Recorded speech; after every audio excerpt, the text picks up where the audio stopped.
orang yang kita imajinasikan sebagai sosok keji, brutal, tak beradab ini ternyata adalah orang berumur 17 tahun.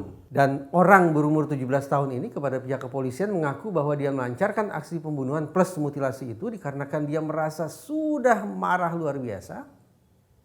Sakit hatinya sudah sampai ke kepala karena berulang kali kata dia dipaksa untuk melayani nafsu bejat orang yang sudah dia mutilasi itu.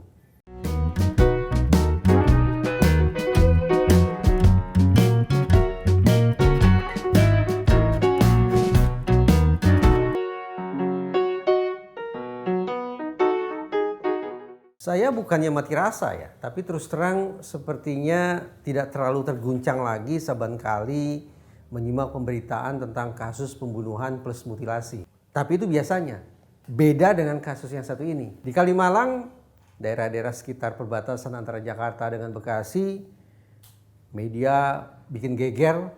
Sebetulnya bukan medianya yang bikin geger, peristiwanya yang bikin geger bahwa ada kasus mutilasi seorang laki-laki dipotong sekian bagian. Kemudian potongan-potongan korban, tubuh korban tidak dibuang pada satu titik tapi disebar ke sekian banyak titik. Kita marah, kita takut, kita merasa murka luar biasa terhadap orang yang sudah melakukan aksi mutilasi tersebut.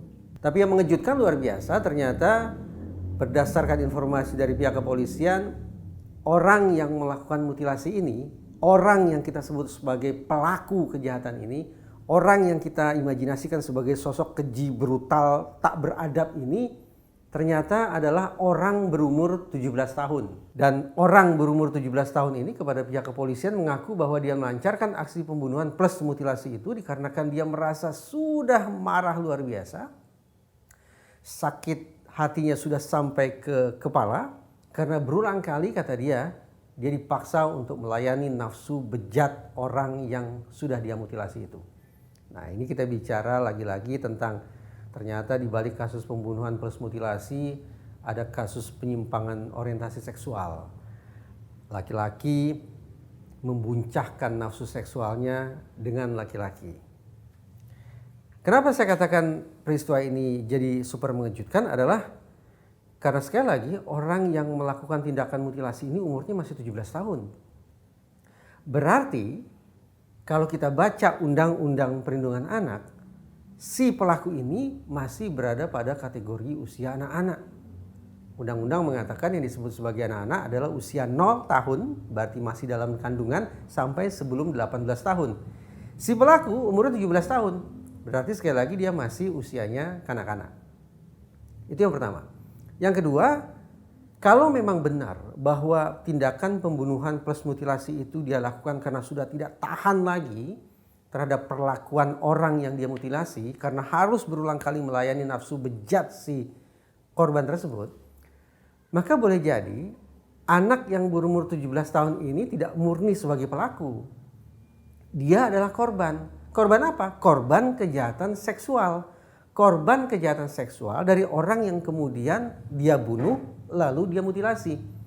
Nah, kombinasi dua persoalan unik di sini. Pertama adalah anak-anak, pelakunya anak-anak. Dan yang kedua, orang yang kita sebut sebagai pelaku ini ternyata titik berangkat peristiwa yang mengenaskan ini adalah dia bukan sebagai pelaku murni tapi sebagai korban. Korban kejahatan seksual. Terkenang oleh saya perkataan Presiden Jokowi. Jokowi suatu ketika mengatakan bahwa kejahatan seksual terhadap anak adalah kejahatan luar biasa. Kalau kita jadikan perkataan Presiden Jokowi sebagai referensi, sebagai dasar untuk berpikir, maka sudah kita bisa menyebut pelaku mutilasi ini adalah anak-anak korban kejahatan seksual alias anak-anak korban kejahatan luar biasa. Anak-anak korban kejahatan luar biasa. Jadi kita seolah-olah harus memilih. Kita harus memproses anak 17 tahun ini sebagai pelaku pembunuhan sekaligus pelaku mutilasi. Atau justru kita ingin mendahulukan statusnya sebagai korban. Konsekuensinya jelas berbeda. Kalau dia kita tetapkan sebagai pelaku pidana, yaitu sekali lagi pelaku pembunuhan sekaligus mutilasi, maka ancaman hukumannya berat. Terlebih kalau ternyata pembunuhan itu merupakan pembunuhan yang sifatnya berencana, maka ancaman hukuman maksimalnya bisa mencapai hukuman seumur hidup atau bahkan hukuman mati. Namun mengingat yang bersangkutan masih berada pada kategori usia anak-anak, maka maksimal ancaman hukumannya adalah 10 tahun. Tapi kalau ternyata kita memilih untuk memposisikan dia sebagai korban, yaitu korban kejahatan seksual, anak-anak korban kejahatan luar biasa, maka tidak semestinya kita posisikan dia di kursi terdakwa. Alih-alih kita harus memberikan simpati. Alih-alih semestinya harus ada upaya untuk memulihkan hak-hak dia sebagai korban. Termasuk memberikan ganti rugi atas segala penderitaan, atas segala penyakit, atas segala kesengsaraan yang sudah dia alami selama sekian lama karena menjadi budak seksual dari orang yang kemudian dia mutilasi. Nah, lagi-lagi kalau kita baca Undang-Undang Perlindungan Anak, ada salah satu kategori anak di Indonesia yang harus mendapat perlindungan khusus. Kategori anak yang mendapatkan perlindungan khusus itu salah satunya adalah anak korban kejahatan seksual. Perlindungan khusus bagi anak semacam ini adalah kewajiban sekaligus tanggung jawab negara. Siapa itu negara? Pemerintah pusat, pemerintah daerah, dan lembaga negara lainnya. Jadi ringkas kata ringkas cerita, alih-alih kita memaki-maki dia, alih-alih kita mengirimkan sumpah serapah kepada dia, alih-alih kita seret dia ke dalam bui, lalu kita proses hukum dan kita paksa dia duduk di kursi terdakwa, justru sebagai korban selekasnya kita harus realisasikan perlindungan khusus bagi dia. Jadi tinggal pilih. Kita, masyarakat, tepatnya negara, seluruh orang yang ada di Indonesia termasuk otoritas penegakan hukum harus memilih. Memprioritaskan dia sebagai seorang pelaku atau mendahulukan proses terhadap anak 17 tahun ini sebagai korban. Saya pribadi akan memilih untuk mengedepankan posisi dia sebagai korban. Kenapa? Karena peristiwa yang menakutkan sekaligus menyedihkan semacam ini tidak akan terjadi. Anak 17 tahun itu tidak akan menjadi pelaku kalau dia tidak pernah menjadi korban. Kalau dia tidak pernah diviktimisasi, maka dia tidak akan pernah menjadi kriminal. Kalau dia tidak pernah menjadi korban, niscaya dia tidak akan menjelma sebagai pelaku. Bayangkan bahwa anak 17 tahun ini nanti tetap akan diproses hukum sebagai seorang pelaku pidana. Pelaku pembunuhan, pelaku mutilasi. Apa yang akan terjadi di ruang persidangan? Tentu akan terjadi pertarungan antara jaksa dan pengacara. Pengacara tentu berusaha meyakinkan majelis hakim, wahai majelis hakim, yang duduk di hadapan kita ini memang manusia yang sudah melakukan kejahatan. Tapi percayalah majelis, anak ini tidak akan berubah menjadi setan kalau dulu dia tidak pernah menjadi korban. Dengan kata lain majelis, pantas kiranya terhadap diri terdakwa, silakan majelis pertimbangkan. Yang pertama, memberikan peringanan hukuman. Alih-alih menghukum 10 tahun, misalnya kurangi menjadi sebatas 5 tahun. Karena sekali lagi dia adalah korban sejatinya. Atau yang kedua yang bisa majelis pertimbangkan adalah pemaafan, pengampunan. Kita sama persepsi, dia sudah melakukan pidana, dia sudah menghilangkan nyawa orang lain, bahkan dia mencacah-cacah tubuh korbannya, itu kejinya luar biasa. Tapi karena dulu dia sudah pernah mengalami penderitaan yang luar biasa mendalam, dan kita tutup mata terhadap penderitaan yang bersangkutan, maka sudah pantas bagi majelis kiranya untuk memberikan pemaafan, memberikan pengampunan, mengirim terdakwa cilik ini ke dalam penjara, niscaya tidak akan mengubah tabiat dia. Justru barangkali di dalam penjara dia akan menjadi bulan-bulanan, atau sebaliknya dia justru menemukan tempat untuk menyalurkan amarahnya, menyalurkan kebenciannya terhadap sesama narapidana. Saya bayangkan kemungkinan macam itu yang akan berlangsung dari pihak pengacara. Tapi dari pihak jaksa, ya tentu saja jaksa tentu berusaha meyakinkan majelis hakim bahwa tidak ada pihak lain yang harus disalahkan, tidak ada pihak lain yang harus bertanggung jawab kecuali diri sang terdakwa. Karena dia adalah satu-satunya pelaku pembunuhan, karena dia juga sekaligus satu-satunya orang yang melakukan mutilasi terhadap korbannya, tidak ada orang lain yang terlibat dalam aksi kejahatan semacam itu, maka sudah sepantasnya majelis hakim memberikan hukuman maksimal kepada diri terdakwa, betapapun dia masih berusia kanak-kanak. Pergulatan antara pengacara dan jaksa itulah nantinya yang akan diputuskan oleh hakim seperti apa. Mari kemudian kita juga perbincangkan tentang nasib anak-anak secara umum yang sudah menjadi korban kejahatan seksual atau korban eksploitasi seksual. Harap kita samakan persepsi bahwa Undang-Undang Perlindungan Anak ketika bicara tentang kejahatan seksual terhadap anak ternyata dipilah. Ada pasal yang berbicara tentang kekerasan seksual terhadap anak dan juga ada pasal yang bicara tentang eksploitasi terhadap anak. Di dalam Undang-Undang Perlindungan Anak yang kita punya, eksploitasi terhadap anak hanya punya dua bentuk, yaitu ekonomi dan seksual. Jadi dengan kata lain, di dalam Undang-Undang Perlindungan Anak sudah diatur ketentuan pidana bagi para pelaku kekerasan seksual terhadap anak dan pelaku eksploitasi anak secara seksual. Sekian banyak riset menyimpulkan bahwa penderitaan anak-anak yang sudah menjadi korban kejahatan seksual atau korban eksploitasi seksual ternyata tidak berhenti 1-2 hari. Ternyata tidak kunjung terobati dalam waktu bertahun-tahun. Bahkan setelah anak beranjak dewasa pun ternyata kesengsaraan mereka, rasa sakit mereka, penderitaan mereka terus berkepanjangan. Berkepanjangan penderitaan semacam itulah yang diyakini oleh para ilmuwan sebagai sebab musabab mengapa korban kemudian menjelma sebagai pelaku. Dulunya semasa kanak-kanak dia adalah korban kejahatan seksual, tapi karena tak terobati, karena tak kunjung direhabilitasi, karena tidak kunjung mendapat kepedulian dari kita, maka si korban ini tumbuh dewasa menjadi pelaku kejahatan seksual pula. Dulu dia dianiaya oleh predator, setelah dewasa atau bahkan mungkin sebelum memasuki usia dewasa pun dia sudah bisa menjelma sebagai predator seksual yang baru. Pertanyaannya, apa gerangan mekanisme psikologis yang membuat korban kemudian menjadi pelaku? Penjelasannya ada dua. Pertama, seorang korban, yaitu korban kejahatan seksual, kemudian menjelma sebagai predator seksual sebagai cara bagi yang bersangkutan untuk memahami apa sesungguhnya yang sudah saya alami. Kenapa pada masa ketika saya masih sedemikian belia, saya sudah mengalami perlakuan seksual, saya sudah mengalami kontak seksual sedemikian rupa. Anak-anak tidak paham mengapa dia harus mengalami peristiwa semacam itu.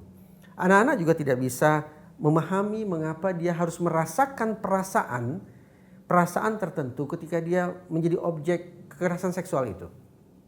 Dengan demikian, berulang kali anak ini melakukan eksperimentasi seksual, dia melakukan kekerasan seksual juga, dia melakukan kontak seksual juga, entah itu kepada sesama anak-anak maupun ke orang dewasa lainnya, sebagai cara bagi yang bersangkutan untuk memahami, untuk mengidentifikasi apa yang sesungguhnya telah terjadi pada diri saya.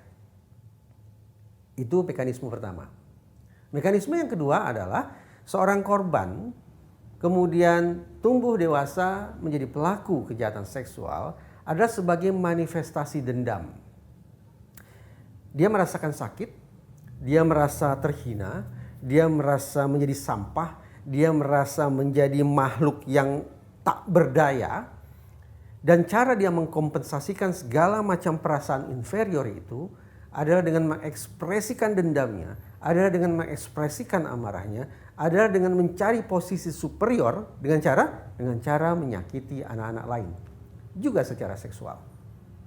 Jadi ketika predator yang satu ini menyakiti anak-anak lain secara seksual, sekali lagi itu merupakan cara bagi dia untuk mengekspresikan dendam, mengekspresikan amarah, mengekspresikan kebencian yang dia punya.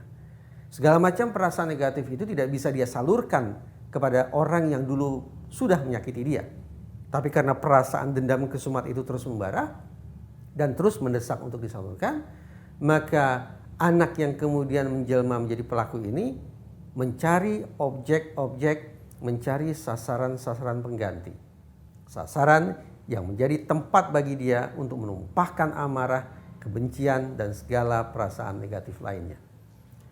Dari dua mekanisme itu maka kita bisa pahami bahwa kalau kita terlambat memberikan bantuan kepada anak-anak semacam ini, maka kita berhadapan dengan resiko besar bahwa anak ini akan tumbuh nantinya menjadi pelaku kejahatan seksual. Unik, lagi-lagi, Kalau kita kutip perkataan Presiden Jokowi bahwa kejahatan seksual terhadap anak adalah kejahatan luar biasa. Dan kalau coba kita resapi latar belakang adanya revisi terhadap Undang-Undang Perlindungan Anak, maka sepertinya kita akan sepakat bahwa Indonesia pada waktu-waktu belakangan ini adalah Indonesia yang kian lama kian berbahaya terhadap anak-anak. Ada ancaman, ada teror seksual yang luar biasa dihadapi oleh anak-anak kita. Kalau kita sepakat bahwa anak-anak kita ternyata makin lama makin banyak yang menjadi korban kekerasan seksual, dan kalau kita terlambat menangani mereka, terlambat atau bahkan abai memberikan bantuan kepada mereka, maka sungguh-sungguh sekali lagi masa depan Indonesia adalah masa depan yang penuh dengan mimpi buruk. Kita lupakan istilah bonus demografi, kita lupakan istilah anak-anak sebagai talenta emas. Kenapa? Karena yang terjadi sesungguhnya adalah bonus demografi yang punya penderitaan secara fisik dan secara psikologis. Bonus demografi yang membawa rasa sakit hati. Bonus demografi yang di kepalanya penuh dengan pertanyaan, mengapa saya harus mengalami peristiwa keji semacam ini. Kita harus berikan bantuan secepat-cepatnya kepada mereka. Tapi itu memang lebih mudah untuk diucapkan ketimbang dilakukan. Kenapa? Karena talenta bukan adalah anak-anak atau bahkan orang dewasa yang sudah mengalami kekerasan seksual sekalipun cenderung untuk mengunci mulut mereka. Peristiwa kekerasan secara seksual, diviktimisasi secara seksual bukanlah peristiwa yang menyenangkan, bukanlah peristiwa yang membanggakan. Ini peristiwa yang menakutkan sekaligus memalukan. Secara manusiawi, kecenderungan manusia ketika berhadapan atau berada dalam situasi semacam itu, mereka akan pilih untuk masuk ke dalam kamar, kunci pintu rapat-rapat, mereka tutup mulut mereka tidak mau berbagi penderitaan mereka tidak mau bercerita tentang masalah mereka. Masuk akal. Karena para korban memilih untuk tutup mulut, maka kita bisa apa? Kita mau memberikan bantuan seperti apa? Sayang beribu sayang, hingga saat ini para ilmuwan masih berkutat dengan pencarian cara yang paling mujarab untuk mencegah agar korban kejahatan seksual tidak menjadi pelaku kejahatan seksual. Bagaimana menyetop mata rantai trauma itu agar anak-anak yang dulu sudah pernah dikerasi secara seksual tidak tumbuh dewasa menjadi predator seksual baru. Hingga saat ini studi tentang itu belum menghasilkan sebuah resep, belum menghasilkan sebuah formula yang sungguh-sungguh ampuh untuk mencegah itu semua.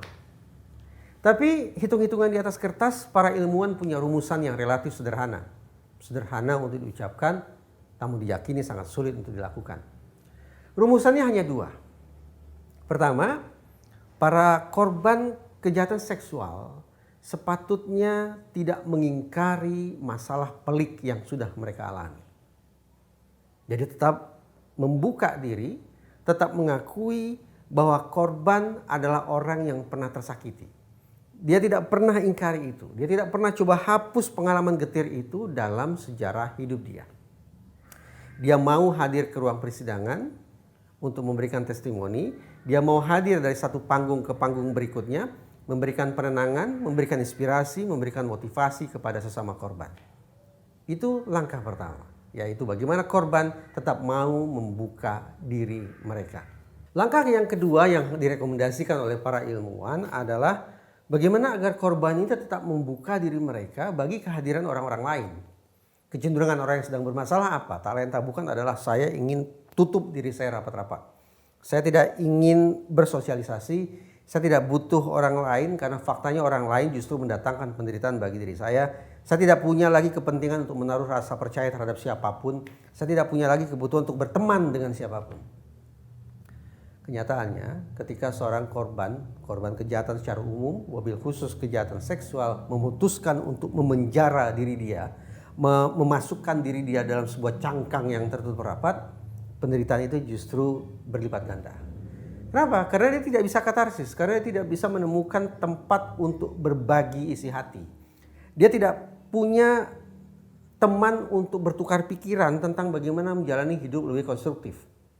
Bayangkan dia masuk ke dalam sumur, makin lama makin dalam, makin gelap, makin tak keruan nasibnya. Itu sebabnya sekali lagi hitung-hitungan di atas kertas para ilmuwan sudah merekomendasikan dua hal tadi. Pertama, jangan ingkari dirimu. Dan yang kedua, jangan tutupi dirimu. Dengan segala rasa empati harus saya katakan ini rekomendasi yang masuk akal. walaupun juga saya akui sulit untuk sungguh-sungguh direalisasikan.